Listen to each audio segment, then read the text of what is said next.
자, 오늘 읽은 이 본문은 몇몇 불신자들, 특별히 무신론을 가지고 있는 철학자들이 나는 이 장면 때문에 예수님을 믿지 않습니다라고 자기의 변호를 하기 위해서 사용한 본문입니다.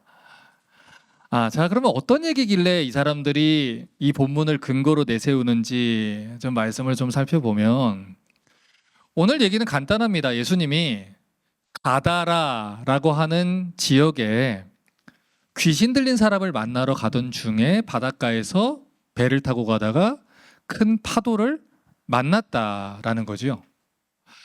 같은 사건을 다루고 있는 누가복음을 보면요, 이 사건을 마태복음과 마가복음과 누가복음이 각자의 시각으로 묘사를 하는데, 누가복음 8장 22절 23절은 이렇게 정보를 주고 있어요. 하루는 제자들과 함께 배에 오르사 그들에게 이르시되 호수 저편으로 가자 하시매 이에 떠나 행선할 때 예수께서 잠드셨더니 마침 광풍이 호수로 내리치매 배에 물이 가득하게 되어서 위태한지라. 자, 한참 바쁘게 이 가버나움 지역에서 사역을 하다가 예수님이 호수 건너편으로 배를 타고 가자, 이 가다라 지역으로 가자, 그리고 제자들과 함께 배를 탔습니다. 그리고 그곳에서 너무 피곤해서 예수님이 잠이 들었는데 때마침 하필이면 그때 광풍, 미친 바람이란 뜻이죠. 그러니까 사람을 죽일 만한 바람이 불어서 예수님과 제자들이 탄 배를 뒤집으려고 했다라는 거예요. 자, 지금 예수님이 어디에 가기 위해서 배를 탔다 그랬습니까? 가다라라는 곳에 가려고 그랬어요. 마태복음 8장 28절을 보니까 건너편 가다라 지방에 가셨더니 귀신 들린 자 둘이 무덤 사이에서 나와서 예수님을 만났다, 이렇게 얘기를 합니다. 자, 그러니까 예수님은 가다라 지역으로 가던 중에 지금 마침 광풍이 호수에 내리쳤다라는 거예요. 여러분, 성경을 읽을 때 마침, 그때, 이런 표현들을 굉장히 주목하셔야 돼요. 이거는 우연이 아니라 무엇인가 하나님의 일하심이 나타나는 표현들인데, 자, 지금 이 배에 누가 타고 있습니까? 예수님이 타고 있어요. 그리고 예수님을 섬기는 제자들이 타고 있어요. 자, 그러면 지금 이 시대에 유행을 하고 있는 기복주의적인 신앙에 따르면 예수님을 섬기고 있는 크리스천들이 지금 배를 타고 가고 있다면 복을 주셔서 불어오던 광풍도 당장에 멈춰야 되는 거잖아요. 그런데 바다가 갈라지지는 않고 오히려 광풍, 미친 바람이 불었다라는 거예요. 자, 그러니까 지금 이거는요, 단순한 자연적인 현상도 아니고 기복주의 신앙이 가진 사람들의 기대와도 또 다르다라는 걸 알 수 있는 것이죠. 마태복음 8장 25절부터 27절도 보니까요, 제자들이 무서워서 예수님을 깨웁니다. 그리고 말해요. 주여 구원하소서, 우리가 죽겠나이다. 그랬더니 예수님이 일어나셔서 어찌하여 무서워하느냐, 믿음이 적은 자들아 하고 꾸짖으시죠. 그리고 바람과 바다를 혼을 냅니다. 그랬더니 잔잔하게 됐어요. 그랬더니 그 사람들이, 자, 마태가 표현을 그냥 쓰는 게 아니에요. 제가 지난주에도 주여라는 표현과 선생님이여라는 표현이 다르다 그랬지요. 분명히 지금 주여라고 부른 건 예수님의 제자들인데 막상 기적이 벌어지니까 뭐라 그래요? 그 사람들이 놀랍게 여겨 이르되 이분이 어떤 사람이길래 바람과 바다도 순종하는가 하더라. 무슨 뜻이에요? 분명히 예수님을 주님이라고 고백을 했고 예수님을 그리스도라고 고백하는 사람들이, 교회에 와서 신앙생활하는 사람들도 사실은 예수님이 어떤 능력을 가지고 있는 분인지, 어떤 존재이신지 모르고 살아가는 사람이 많다는 거죠. 실제로 우리도 그렇잖아요. 예수님을 믿는다고 하면서 우리 답은 뻔하거든요. 하나님이 계획이 있으시다. 하나님이 선하신 분이니 선으로 이끄실 것이다. 그러니 마음을 지키도록 기도해라. 우리 답은 다 알고 있어요. 그런데 같이 기도합시다 라고 하면 목사님 아는데요. 그래도 이거는요. 아는데요. 그래도 이거는요. 그게 우리 모습이잖아요. 지금 제자들의 모습이 그런 거예요.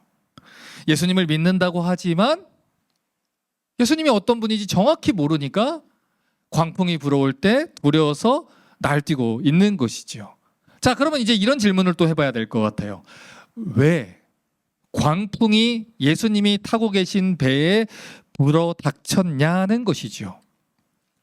자, 이 질문에 대한 힌트를 마태복음 8장 29절에서 볼 수 있는데, 이에 그들이 소리질러 이르되 하나님의 아들이여 우리가 당신과 무슨 상관이 있나이까? 때가 이르기 전에 우리를 괴롭게 하려고 여기 오셨나이까? 참 신기하죠.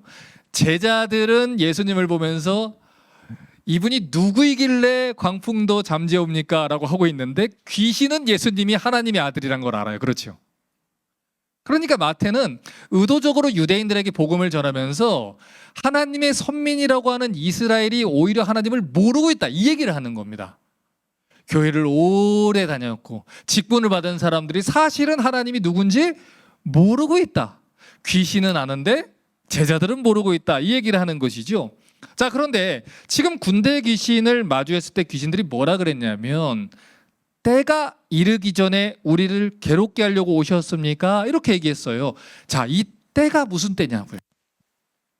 여러분, 이 때는요, 쉽게 말하면 마귀와 그를 따르는 귀신들, 그리고 그를 따르는 거짓 선지자들이 영원한 유황불, 지옥불에 들어가서 고통받는 심판의 날을 말해요. 요한계시록 20장 10절은요 이미 그들의 때를 정해놨습니다. 또 그들을 미혹하는 마귀가, 자, 마귀 사탄 같은 말이에요. 불과 유황못에 던져지니 거기는 짐승과 거짓 선지자도 있어 세세토록 밤낮 괴로움을 받으리라.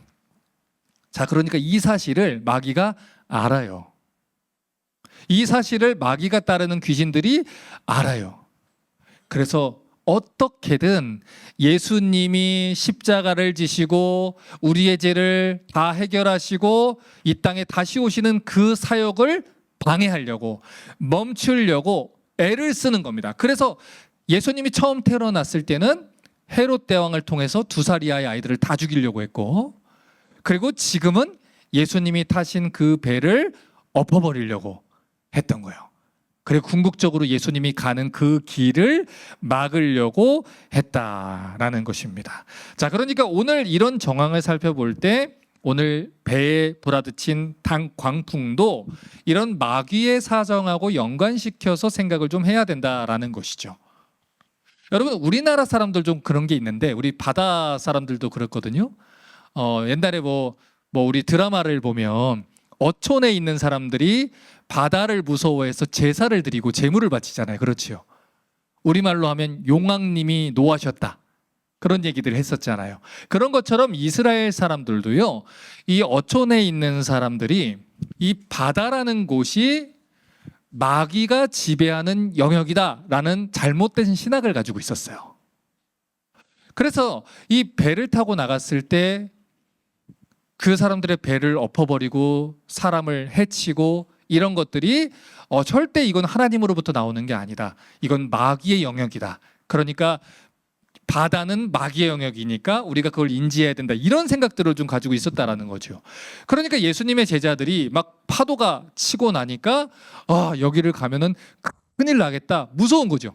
용왕님이 노하셨다. 그렇게 해서 어떻게 해요? 빨리 돌아가자. 그래서 궁극적으로 원하는 거 뭡니까? 예수님이 가고자 하는 곳을 못 가게 하는 거예요.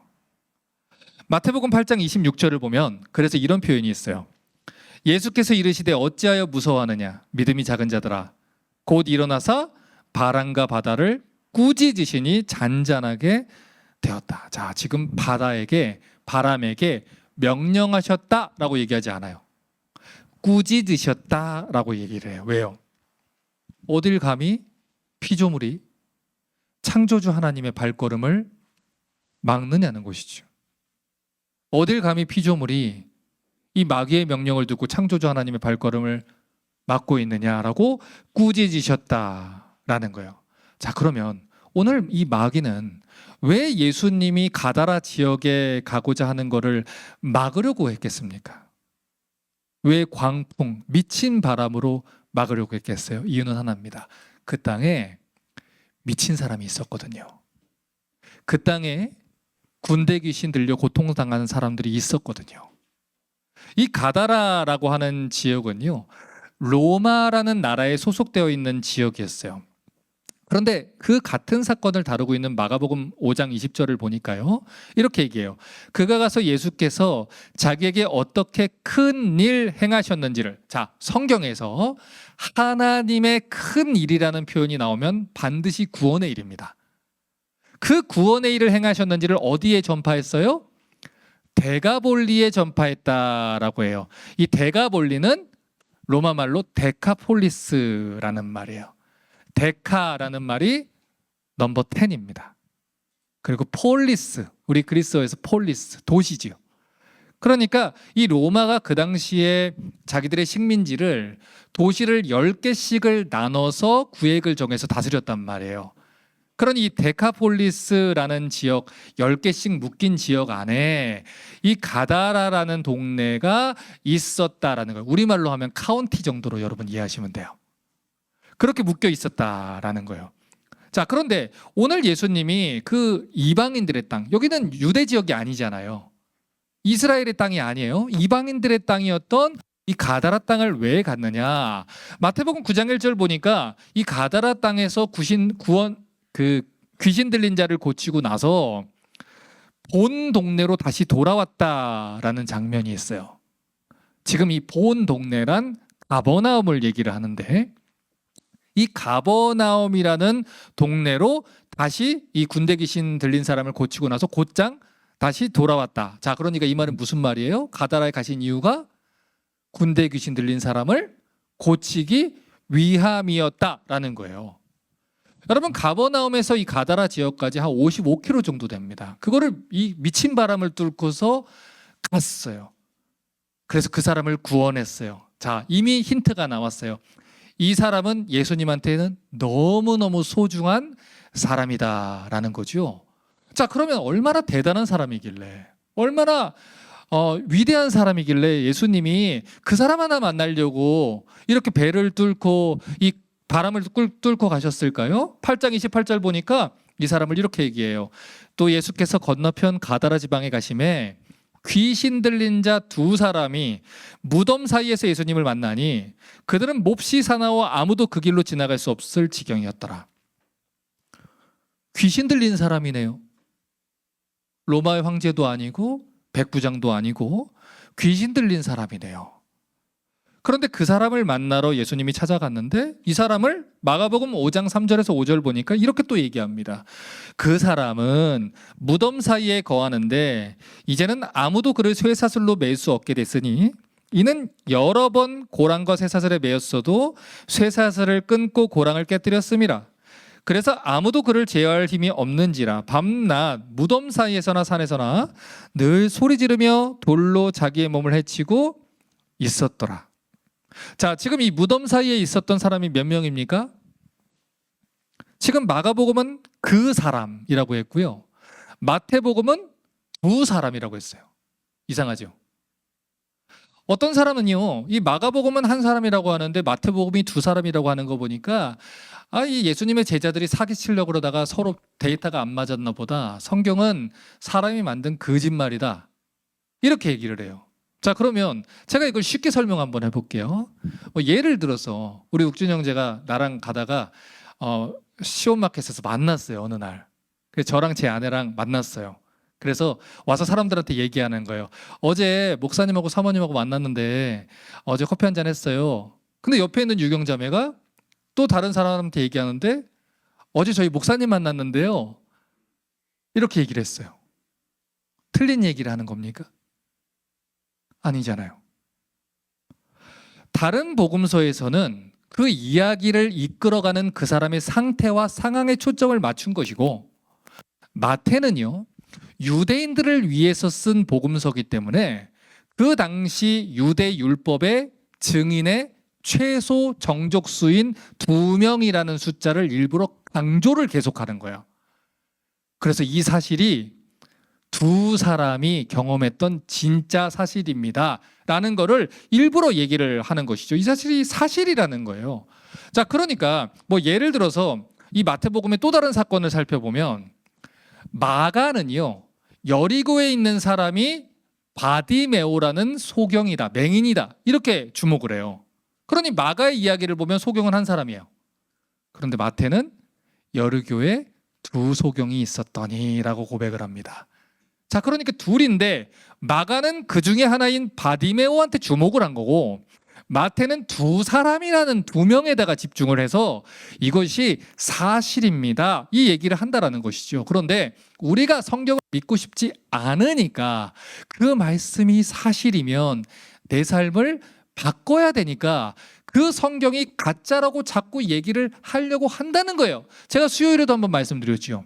우리 아들이 밖에서 온 동네 아이들과 자전거 타는 걸 좋아하다 보니까 놀다가 저녁 식사 때를 놓쳐서 저희 아내가 바깥에서 박하람 들어와라 라고 얘기를 했는데, 분명히 저 끝에서 봤어요. 분명히 들었어요. 엄마도 봤어. 못 본 채 하고 자전거를 타고 들어가요. 왜요? 안 돌아오고 싶으니까. 그렇죠. 그리고 아닐 거야 하면서 가는 거예요. 난 못 들었어 하면서 가는 거예요. 여러분, 지금 그렇게 믿고 싶지 않은 사람들이 이런 이야기들을 하는 겁니다. 여러분, 오늘 예수님이 만나라고 한 이 가다라 지방에 있었던 귀신 들린 사람, 어떤 사람입니까? 얼마나 고통스럽게 있습니까?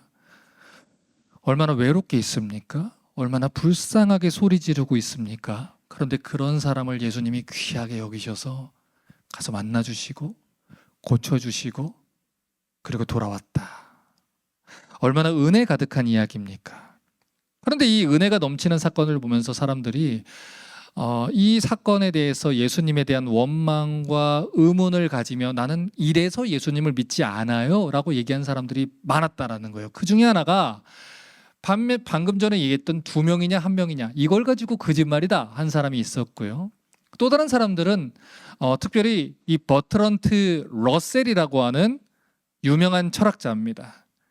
이 사람이요, 1927년도에 Why I'm Not Christian 이라고 하는, 나는 왜 크리스천이 아닌가 라는 에세이를 썼어요.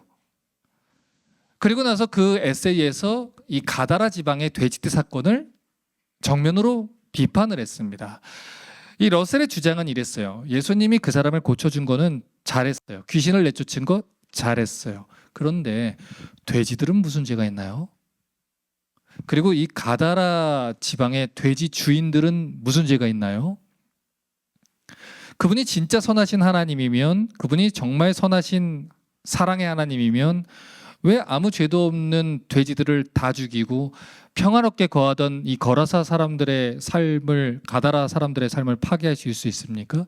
나는 그런 하나님은 믿지 않겠습니다. 나는 크리스천이 되지 않겠습니다 라는 거예요. 여러분, 얼마 전에 제가 영상을 하나 봤는데 어떤 흑인 아주머니가 아이한테 자기가 아끼는 게임기를 스스로 땅에 내리쳐서 부수라고 하는 영상이 있더라고요. 애가 울면서 막 게임기를 내리치는 거예요. 왜 그러냐 봤더니 그 아이가 약한 동물들을 잡아서 내리치고 하는 걸 엄마가 본 거죠. 그래서 그거를 교육시키기 위해서 네가 생명이 얼마나 소중한지를 알아야 된다. 네가 귀하게 여기는 거를 네가 네 손으로 한번 내리쳐봐라. 네 마음이 어떤지. 이거를 교육을 시키는 거예요. 자, 그러니까 게임기에 무슨 죄가 있습니까? 지금 이렇게 물어보는 거라고요. 지금 엄마의 목적은 뭐예요? 게임기를 벌 주는 건가요? 아니면 이 자식한테 게임기를 가져가는 게 목적인 건가요? 자식을 교훈하기 위함이잖아요. 그러니 이 러셀 같은 사람은 이 의도를 전혀 모르는 사람이라고요. 하나님이 자녀를 어떻게 다루는지, 우리가 하나님의 자녀가 됐다는 사실이 어떤 사실인지를 전혀 모르니까 램프의 진위로만 생각을 하니까 그렇게 내 편 안 들어주고 나를 손해를 주는 거는 나는 믿지 않겠다, 이런 헛소리를 한다라는 것이죠. 여러분, 이런 것은요, 예수님의 가치와 세상의 가치가 같다라고 오해한 데서 나오는 겁니다. 그리고 이 성경에 대한 배경 지식을 모르는 무지에서 나오는 거예요. 마가복음 5장 13절 보십시오. 허락하신데 더러운 귀신들이 나와 돼지에게 들어가 거의 2,000마리 되는 떼가 바다를 향해서 비탈로 내달아 바다에서 몰사했다. 예수님의 말을 듣고 바다에 빠져 죽은 돼지가 2,000마리 정도라고 얘기를 해요. 이 고고학자들의 발굴에 따르면요, 이 가다라 사람들은 실제로 돼지를 치면서 살았다 합니다. 그런데 그 가다라 지방도 데카폴리스에 있잖아요. 로마의 식민지 아닙니까? 그러니까 식민지 국가의 사람들이, 어떤 사람이, 한 개인이 지금도 돼지 2,000마리를 가지고 있으면 엄청 부자입니다. 그런데 그 당시에 식민지 국가 사람이 개인이 2,000마리를 가지고 있다? 가능성은 제로라고 얘기를 해요.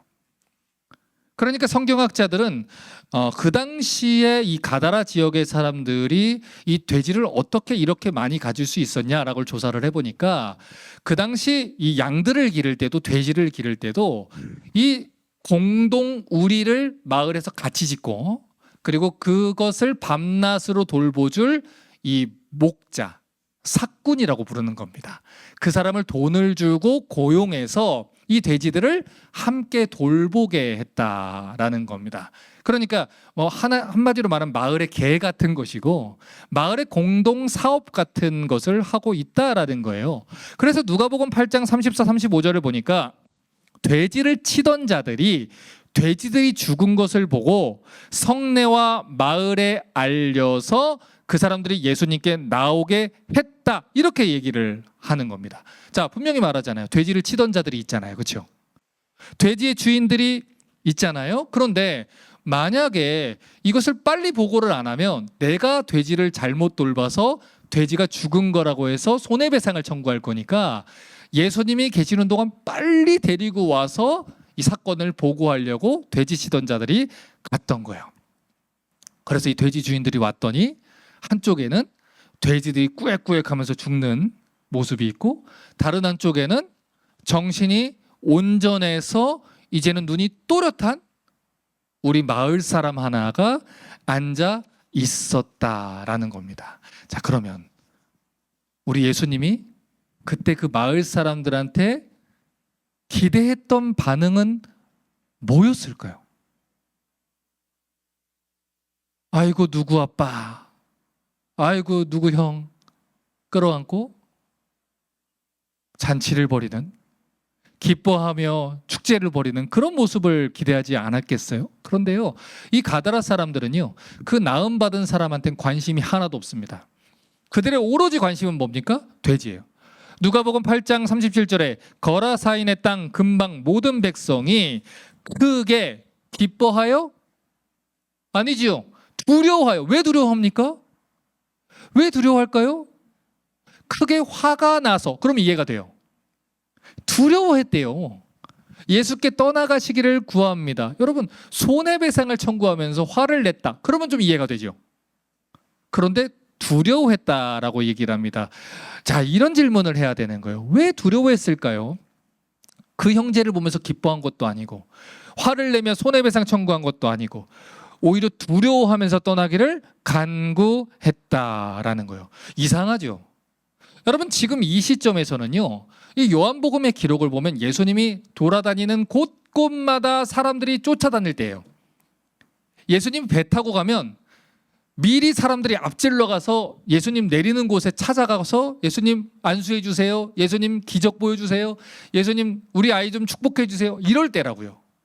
그러니까 이미 그 모든 지역에 예수님에 대한 소문이 퍼졌는데, 이 사람들이요, 예수님 빨리 우리 동네에서 나가주세요 하면서 막 무서워했다라는 것이죠. 왜 그랬을까라는 거죠. 여러분, 중요한 이유가 있어요. 여기에는요, 돈 문제가 걸려 있었기 때문이에요. 이 본문을 해석하기 위해서 알아야 되는 중요한 사실은요, 그 당시 율법에 따르면 유대인들한테는 돼지는 부정한 짐승인데, 사실 헬라인들한테는 돼지는요, 신성한 짐승이에요.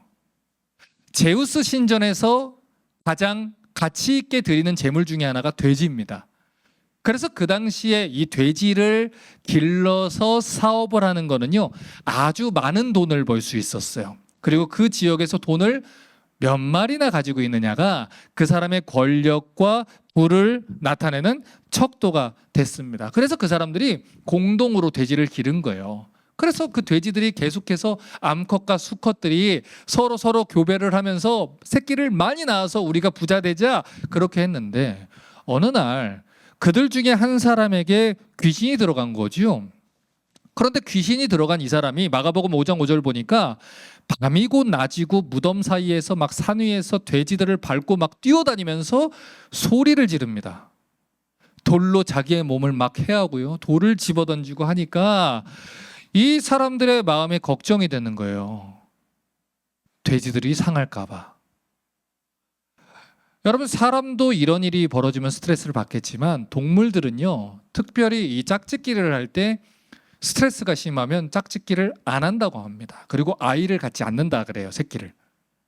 그렇기 때문에 이 사람들이 자기들의 돼지들이 새끼를 못 낳을까 봐, 돼지들이 혹시라도 그것 때문에 죽게 될까 봐, 손해가 올까 봐 너 하나만 저기 어두운 동굴에 갖다 놓으면 우리는 평안하니까, 우리 고을은 비즈니스가 잘 될 거니까 던져놨다라는 거예요.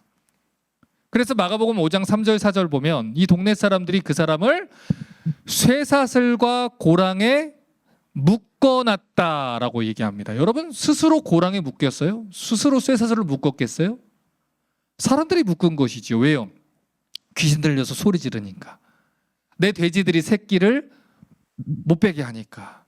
그런데 그들이 예수님에게 대해 들었던 소문과 귀신을 내쫓은 예수님의 권세를 눈앞에 보니까 어떤 일이 이제 벌어질 것 같아요? 예수님이 자기들의 악한 행동들을 모르겠습니까? 알잖아요. 여러분, 잘 보셔야 돼요. 방금 전에 이 귀신들이요, 뭐라고 예수님께 애를 썼습니까? 뭐라고 때를 썼어요? 나를 이 지역에서 떠나지 않게 해주십시오. 나 여기 머물고 싶어요. 그런데 이 고을 사람들은 뭐라고요? 예수님, 여기서 떠나 주십시오. 우리 여기 머물고 싶어요. 예수님 떠나 주셔야 우리가 우리의 가치대로, 우리의 생각대로, 우리가 원하는 대로 우리의 비즈니스를 키우고 돈을 벌면서 내가 세상에서 하고 싶은 것들을 이루면서 살 수 있으니까 예수님이 떠나 주세요. 그리고 귀신들은 여기 있고 싶어요. 여러분, 같은 모습인 게 보이십니까? 누가복음 8장 30절에 예수께서 이르시되 내 이름이 무엇이냐? 군대라. 많은 귀신이 들렸습니다. 자, 군대라는 말을 라틴어로 레기온이라고 써놨어요. 레기온은요, 그 당시 로마 한 군대입니다. 6,000명 정도 돼요. 한 군단의 숫자예요. 그런데 한 사람 안에 그만큼 귀신들이 몰려간 거예요. 그 귀신들이 아주 핫플레이스인 거죠. 왜 귀신들이 그 지역에 그렇게 많이 있었을까요?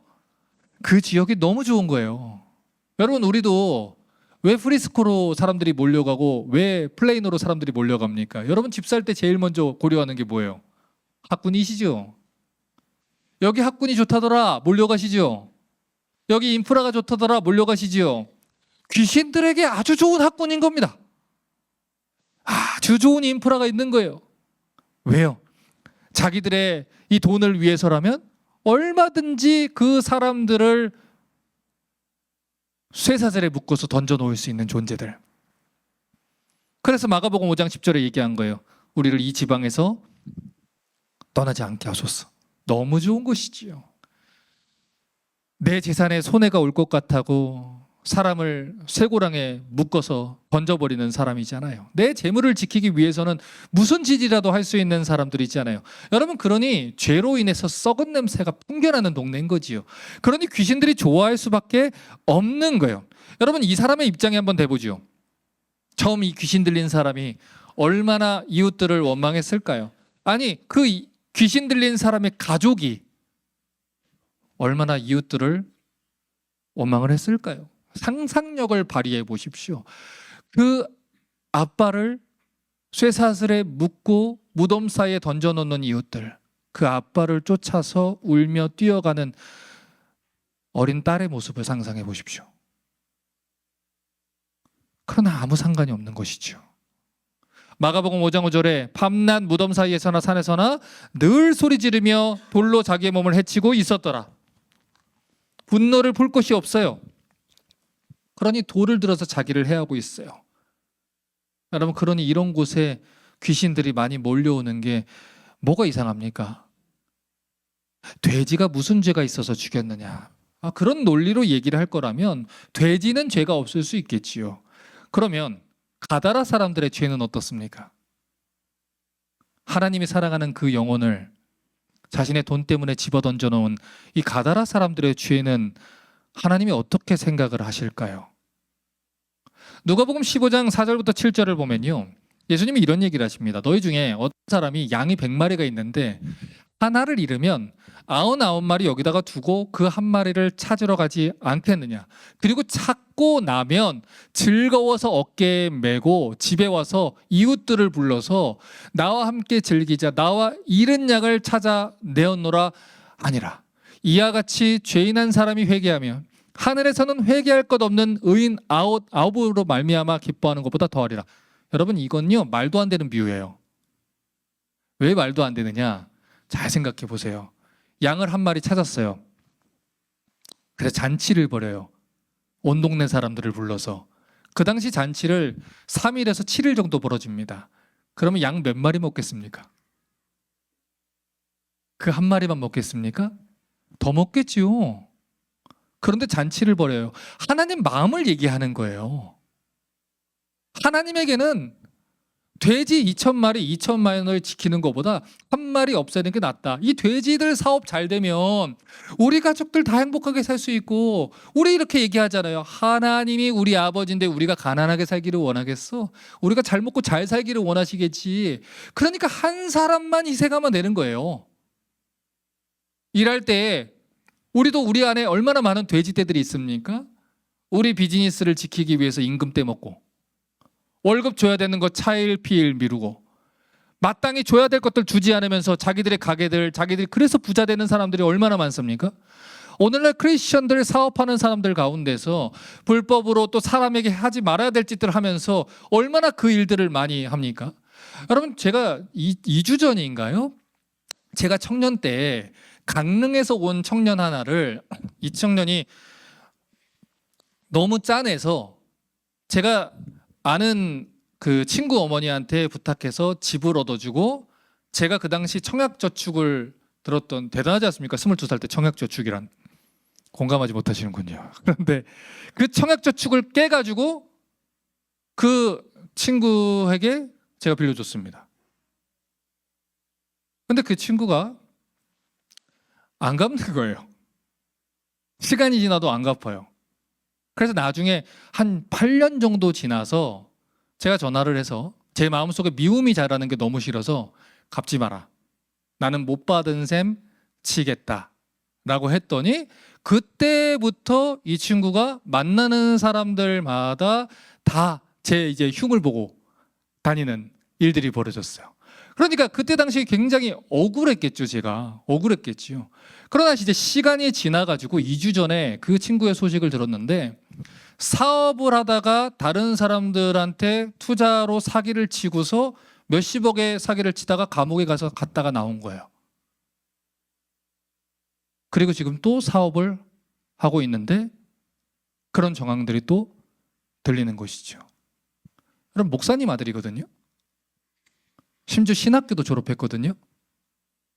그런데 어떻게 이렇게 될 수 있었을까요? 돼지떼들 때문이에요. 하나님보다 더 소중한 나의 돼지떼. 이 돈만 벌면 나의 자녀들과 원 없이 해외여행 다닐 수 있고, 이 돈만 벌면 내가 원하는 거 할 수 있고, 그러니까 주변 사람들이 보이지를 않는 거지요. 그 사람들이 손해보고 힘들어하고 어려운 것들이 전혀 보이지 않는 것이지요. 여러분, 오늘 이 가다라 지방에 있었던 일이 바로 그와 같은 일이다 라는 거예요. 여러분, 예수님은요 그 한 영혼을 만나러 이 땅에 오신 거예요. 그런데 그 돼지떼를 지키기 위해서 그 한 사람을 버렸어요. 여러분, 그 2,000마리를 다 하나님께 제물로 드린다고 해서 하나님이 기뻐하시겠어요? 2,000마리를 다 팔아가지고 헌금한다고 해서 하나님이 그걸 기뻐하시겠어요? 온갖 사람들의 마음에 아픔을 주고 상처를 주고 눈물로 세워진 비즈니스 가운데 여러분이 그 돈으로 교회를 10개를 세운다고 해서 하나님이 그거를 기뻐 받으시겠습니까? 하나님 절대 기뻐하지 않아요. 그런데 오늘날 우리는요 무언가 하나님을 위해서 대단한 대의를 품고 우리가 큰 일을 하나 하면 그 과정과 프로세스 중에서 일어나는 모든 추악한 일들도 하나님이 다 받아주실 거다라고 하는 오해를 가지고 살아간다고요. 그런데 예수님은 그 한 사람을 위해서 생명을 놓으신 분이에요. 여러분, 방금 전에 러셀이라는 철학자 그런 얘기했습니다. 가다라 사람들이 무슨 죄가 있냐? 왜 그 사람들의 평안한 일상을 깨뜨리냐? 그게 무슨 선한 하나님이냐? 여러분, 그런 얘기를 하는 사람은요, 자기가 이 가다라 돼지 주인들이다라고 생각하는 거예요. 그러니 자기가 한 일은 정당했고 자기는 희생당했을 뿐이다 생각하는 거지요. 그런데 반대로 생각해 보세요. 만약에 이 가다라 사람의, 이 귀신 들린 사람의 입장이었다면, 귀신 들린 사람의 딸의 입장이었다면, 하나님은 선하신 분이죠. 귀신 들린 사람의 아버지였다면 하나님은 선하신 분이죠. 결국 욕심 때문에 자기 마음대로 해석을 하는 겁니다. 욕심 때문에 성경도 자기 마음대로 이용하는 거예요. 욕심 때문에 하나님도 자기 마음대로 만들어내는 거예요. 여러분, 오늘 가다라 지방의 사람들은요, 형제가 고침받은 사실에는요, 아무 관심이 없어요. 또 다른 사람이 귀신 들렸으면 그 사람도 던졌을 거예요. 나만 아니면 되는 거예요. 그래서 예수님은요, 그 문제의 근원을 그냥 없애버리신 거예요. 그러니 오늘 이 사건은요, 이 가다라 땅에 있었던 귀신 들린 사람을 구원한 하나님의 큰 일임에 동시에 그 가다라 지방의 사람들을 심판하신 사건이 맞습니다. 이제 오늘 설교를 정리할까요? 마가복음 3장 20절을 보니까요, 예수님이 식사할 겨를도 없었다라고 얘기를 해요. 마태복음 8장 24절 보니까요, 바다에 큰 놀이 일어나서 배가 뒤집어 덮이게 됐는데 예수님이 배에서 주무셨다고 얘기합니다. 여러분, 우리도 그럴 때 있지요. 밖에서 천둥이 번개가 치고 있는데 너무 피곤하면 우리는 그거 듣지도 못하고 자요. 예수님이 그렇게 피곤한 거예요. 사람들 만나시느라고, 고치시느라고, 그들을 돌보시느라고 식사할 시간도 없고 잠잘 시간도 없는 거예요. 그런데 그렇게 바빴던 분이 55km를 바다를 건너가서 그 광풍을 뚫고 가서 그 한 사람을 만나러 가신 거예요. 그런데 그분이 만났던 그 사람의 몰골이 쇠사슬에 묶여서 돌로 자해하는, 여러분, 누가 여러분 자녀를 쇠사슬에 묶어서 돌로 자해하게 만들어 놨으면, 온몸이 상처투성이 났으면 여러분 어떠시겠어요? 여러분은 돼지 2,000마리 안 죽이시겠어요? 여러분은 그거 엎어버리지 않겠어요? 하나님의 자녀라는 것을 이해를 하셔야 된다는 거예요. 하나님이 당신의 자녀를 얼마나 귀하게 여기시는지를 알아야 된다는 것이죠. 그런데 오늘날 이 재산이, 내 돈이 하나님의 자녀보다, 영혼보다 더 귀하다고 착각하는 사람, 그런 자들이 이런 이상한 질문들을 한다라는 겁니다. 마태복음 18장 14절은 말합니다. 이와 같이 이 작은 자 중에 하나라도 잃어버리는 거는 하늘에 계신 너희 누구의 뜻이 아니다? 아버지의 뜻이 아니다 라는 거예요. 여러분, 귀신 들린 그 사람은 하나님의 아들이에요. 하나님의 자녀라고요. 하나님이 불쌍하게 여기셨다고요. 그러나 돈 때문에, 재산 때문에, 돼지 때문에 그들을 바라보지 못하고 하나님이 귀하게 여기는 걸 바라보지 못했다라는 거예요. 가끔 신앙생활을 할 때 대단한 것들을 바라보느라 막상 해야 하는 것을 지나치는 분들이 많아요. 내 옆에 사람들은 다 울고 있는데 뭔가 대단한 것을 한답시고 주변을 바라보지 못하는 사람들이 많아요. 저와 같은 목사들이 그러지 않겠습니까? 달라스에서 가장 큰 영향력을 미치는 교회를 세우면 뭐합니까? 자녀들이 울고 있는데, 아내가 은혜를 받지 못하고 있는데, 온 세계에 이름난 목회자가 되면 뭐합니까? 내 자녀가 아빠의 설교에 은혜를 받지 못하고 있는데, 백만장자가 되고 억만장자가 되면 뭐합니까? 내가 상처를 입혀서 나 때문에 교회 나오고 싶지 않은 사람들이 천지에 깔려 있는데, 하나님 마음을 전혀 모르는 것이죠. 여기에 있는 내 형제들 중에 지극히 작은 자, 여린 자, 약한 자한테 한 것이 나에게 한 것이다. 가장 여리고 약한 자에게 하지 않은 게 곧 나에게 하지 않은 것이다. 여러분, 그러니 우리 주변의 형제 자매들을 조금 더 소중하게 여기십시오. 여러분에게 맡겨주신 사람들을 조금 더 소중하게 여기십시오. 마음속에 떠오르는 사람이 있을 겁니다. 지나치지 마십시오. 메시지도 하시고요. DM도 하시고요. 전화도 하시고요. 카톡도 하셔서요. 혹시 그들 중에 교회에서 상처받아서 신앙생활 안 한 사람이 있으면 더욱 더 그들에게 찾아가셔서 다시 그들이 예수님을 만나고 하나님의 자녀로서 회복될 수 있기를 주님의 이름으로 부탁합니다.